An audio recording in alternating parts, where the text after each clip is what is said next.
Have you ever put off doing something important, even though you know that waiting only makes things worse? Maybe it's a task at work that keeps getting pushed to tomorrow. Maybe it's a personal goal, like learning a skill, getting in shape, or starting a creative project that you keep promising yourself you'll begin next week.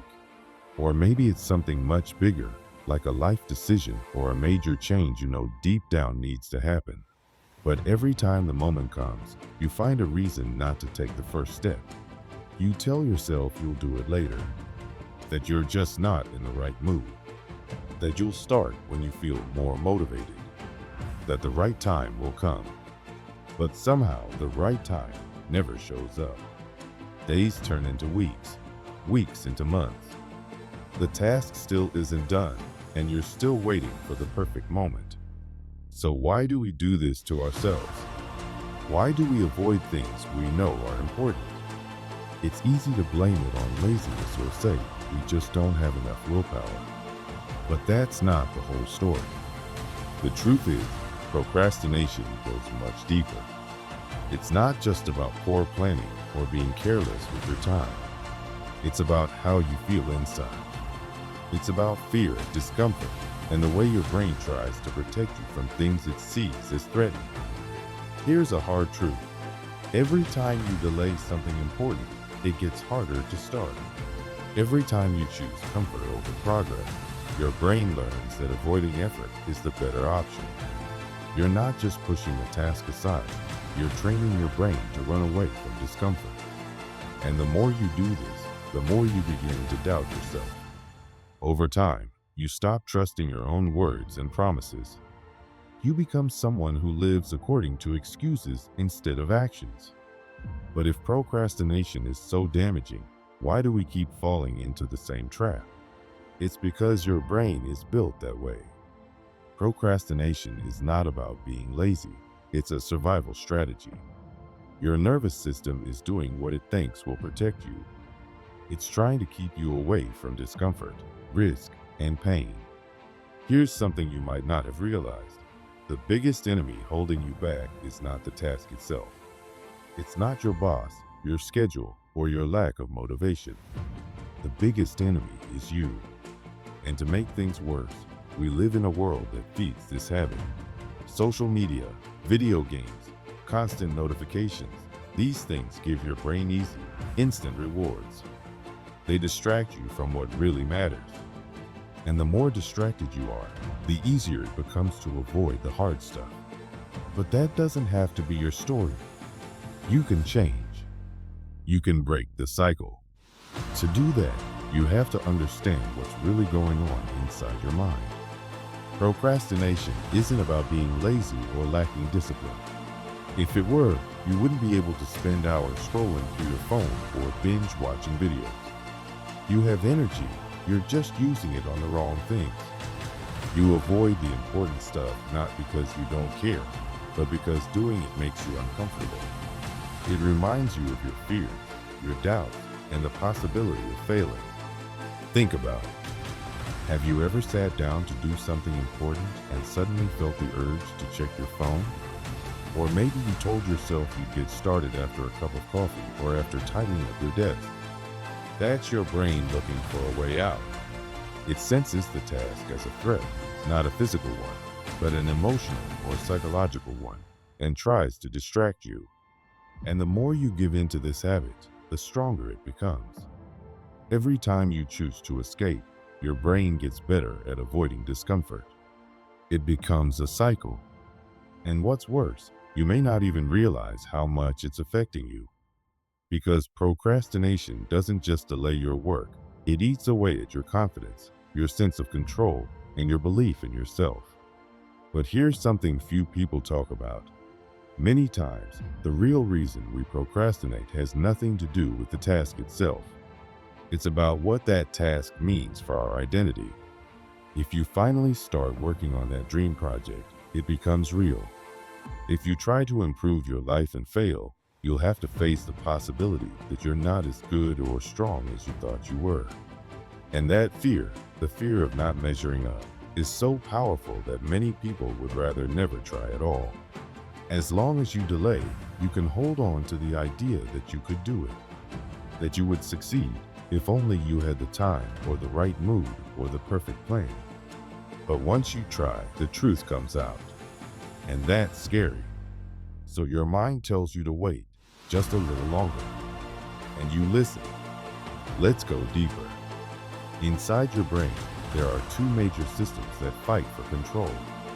One part is called the limbic system. This is the emotional, older part of your brain. It's focused on comfort, pleasure, and survival. It reacts quickly and wants rewards now. The other part is called the prefrontal cortex. This is the newer, logical part of your brain. It helps you plan, make goals, and stay focused on the future. When you think, I should really start that project, that's your prefrontal cortex talking. But when you immediately feel, maybe just 5 more minutes, that's your limbic system taking over. And the problem is, the limbic system usually wins. It's fast, automatic, and deeply connected to your emotions. The prefrontal cortex takes more effort to use, especially when you're tired, stressed, or overwhelmed. And in today's world, the limbic system is constantly being rewarded. Everywhere you look, there are things designed to grab your attention and make you feel good right away. Short videos, likes, messages, fast food, entertainment. Your brain gets used to this easy pleasure, and anything that requires effort, like work, learning, or creating, feels more and more difficult. So what can you do about it? First, understand that this is not your fault. You're not broken. You're not weak. Your brain is simply following a pattern it learned to protect you. But the good news is, you can change that pattern. You can train your brain to tolerate discomfort and choose action over escape. To do that, you need to face your fears, especially the fear of failure. Most of us are not really afraid of doing the work. We're afraid of what might happen if we try and fall short. We don't want to feel like a failure, so we avoid situations where failure is possible. But this fear is based on a misunderstanding. Failing doesn't make you a failure. Not trying at all, that's what truly holds you back. And this is where self-sabotage comes in. Your brain will try to protect you from fear by coming up with excuses. Suddenly, everything else feels urgent. You tell yourself you need to clean, or rest, or do more research before you begin. These are just distractions in disguise. Your mind is trying to avoid the emotional discomfort of facing the unknown. But here's the truth. Discomfort is not dangerous. It's just a feeling. And feelings pass. The more you learn to sit with that uncomfortable feeling and take action anyway, the more you grow. Each time you act in spite of fear, you teach your brain a new lesson. I can handle this. It won't happen overnight. It takes effort and repetition. But it's possible. You can build a new relationship with discomfort. You can learn to trust yourself again. So the next time you find yourself stalling, pause. Ask yourself, what am I really afraid of? What would happen if I just started, even for 5 minutes? Remind yourself that you are not your fear. You are the one who decides. Procrastination is not who you are. It's just a habit you can unlearn. You have more control than you think. You just have to take the first step, and then the next. Because in the end, your life is made up of the actions you take or don't take. You can choose to wait, to hope, to plan endlessly. Or you can choose to act, to face the fear, and to build the life you want, one small step at a time. The choice is yours. What will you do? Sometimes you start to think you're just lazy. You feel like you have no discipline. You tell yourself that you're not productive, that maybe you're not capable of achieving much. And every time you procrastinate, you're confirming those thoughts in your mind. You're teaching yourself to believe them. Over time, procrastination becomes more than just something you do. It starts to feel like part of who you are. But what if none of that is really true? What if the problem isn't that you're lazy or broken? What if the real issue is how you see failure and how much you fear it? Here's the truth. Fear is tricky. It's not the mistake itself that's hurting you. It's all the time you spend being afraid of making the mistake. That fear keeps you stuck. You don't need more motivation. You don't need another burst of energy or another inspirational quote. What you really need is a new way of thinking about failure. You need to see it not as something to avoid, but as something normal, something that teaches you and helps you grow. Once you stop running from mistakes, you'll finally be able to take action. But there's something else working against you, something bigger than just your mindset. It's the world around you. We live in a time where distractions are everywhere. Social media, notifications, streaming videos, endless feeds, they're all designed to grab your attention and never let go. We live in a culture of constant entertainment. Every time you feel even slightly uncomfortable, you can escape with a tap on your screen. This didn't happen by accident. Big companies, especially social media platforms, know exactly how your brain works. They've designed their apps to take advantage of that. They want to keep your eyes on the screen for as long as possible because that's how they make money. The more distracted you are, the more they win. And the more time you spend distracted, the less time you spend doing meaningful things, like working on your goals, learning something new, or improving your life. And here's the really dangerous part. When you avoid your tasks, you feel guilty. Then to stop feeling guilty, you look for something that gives you quick comfort, like more scrolling or another video. It becomes a loop. You procrastinate, feel bad, look for an escape, and procrastinate again. This cycle repeats over and over. But you are not the only one stuck in this. Most people are living like this without even realizing it. We are more overwhelmed than ever. There's more information, more noise, more pressure, but less real progress. We're always busy, yet somehow doing less of what really matters. This is exactly how the system is built. Because a population that is distracted and unsure of itself is easy to control. When people are too busy scrolling and doubting themselves, they're less likely to stand up and change anything. That's why procrastination isn't just your private struggle. It's a larger problem, a kind of social disease. And it's one that we've all been trained into without noticing. So how do you break free from this trap?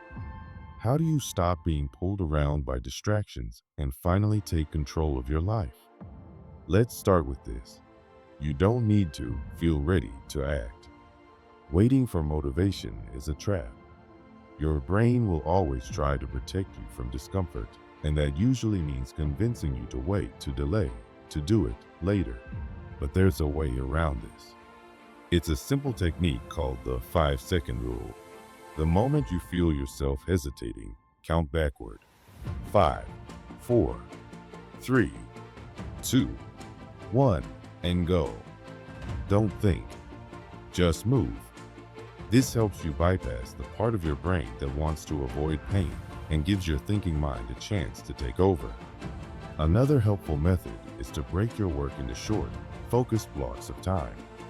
This is often called the Pomodoro technique. You work for 25 minutes, take a 5-minute break, and then repeat. After 4 of these sessions, you can take a longer break. The trick here is to make work feel small and doable. Anyone can focus for 25 minutes. And once you get started, you often end up doing more than you thought you could. Here's another powerful trick. Start your task, but don't finish it right away. This might sound strange, but there's a psychological effect called the Psyphos effect. It means your brain tends to remember unfinished tasks better than finished ones. So if you start a task and stop in the middle, like writing one sentence or reading one paragraph, your brain keeps thinking about it. It wants to finish. This makes it easier to return to the task later because your mind is already involved. But even these techniques won't work if you still see yourself as someone who just procrastinates. That identity, the way you label yourself, is one of the biggest obstacles. If deep down you believe that you're lazy or that you always give up, your brain will keep trying to make that belief come true. That's how powerful identity is. Instead, start acting like the person you want to become. You don't need to wait until you feel disciplined. Just act like someone who takes action, even when it's hard. Do the work first. The motivation will follow. Because it's your actions that shape your identity, not the other way around. You don't become confident by thinking. You become confident by doing. Now, let's come back to where we started. You're not lazy. You're not broken. You're not someone who just can't get things done. You've been stuck in a system that is built to keep you distracted, afraid, and overwhelmed. But now you know the truth. And knowing is the first step toward freedom. But here's the most important part. Knowing this isn't enough. If all it took was information, everyone would be productive, successful, and focused. The problem isn't in what you know. It's in what you do with what you know. And right now, you have a choice. You can take this moment seriously, or you can ignore it and go back to the same old pattern. You can scroll to the next thing. Tell yourself you'll start tomorrow. But deep down, you know that tomorrow rarely comes. Later is the place where dreams go to die. Or you can decide right now, even if it's just a small decision, even if it's just one small action. Think of one thing you've been putting off. Just one. It could be tiny. It doesn't matter. What matters is that you do it today. Not perfectly, not completely. Just start. Write it down. Send a message. Open the document. Take the first step. Because the moment you act, everything begins to shift. You build momentum. You show your brain a new path. You teach yourself that you can do hard things. This is your challenge. Don't walk away from this unchanged. Don't just feel inspired, act. Even if it's uncomfortable. Especially if it's uncomfortable. Because the life you want won't be built by accident. It will be built by action, starting now.